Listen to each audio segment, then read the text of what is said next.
Is it a good idea to do yoga inversions, that is, poses where you go upside down during your menstrual period? For the answer, stay tuned.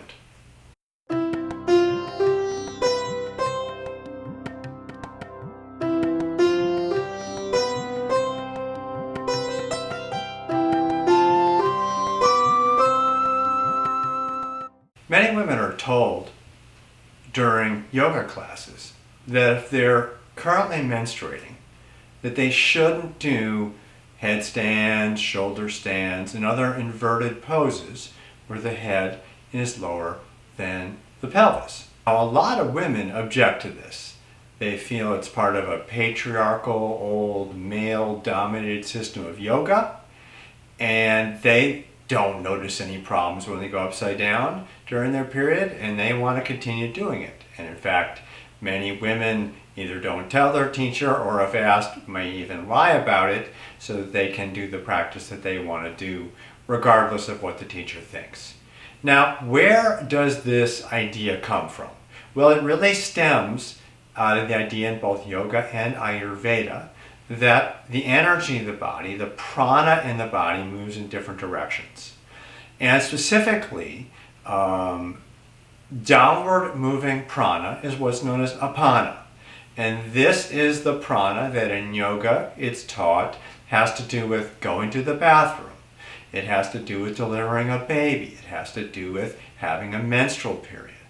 And the idea is that if you turn your body upside down, apana goes in the wrong direction and it may interfere with the flow of the blood, of the menstrual discharge. From an Ayurvedic standpoint, disturbances of apana are kind of a big deal because a whole lot of diseases, from anxiety to migraine headaches, can be related to prana moving upward into the head.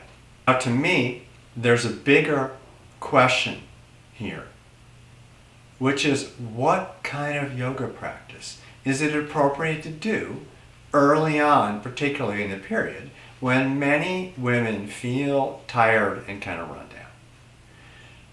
I believe that we all ought to be listening to our bodies and trying to follow its cues when making our decisions about how to practice, and in a lot of other areas of our life. If you're feeling tired, your body's trying to give you a message to slow down, to rest. Now, most of us in our modern world with all its demands are used to blasting through that kind of resistance. We feel tired, we drink a bunch of coffee.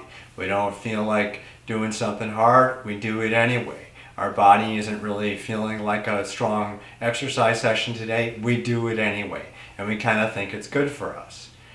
I think that when your menstrual period is on, particularly those first couple of days, if you're feeling tired, that you ought to respect it and not do headstand and shoulder stand, but not do strong sun salutations, a bunch of standing poses, and other things that are physically exerting.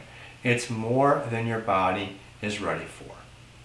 Now, the same thing applies to a cold.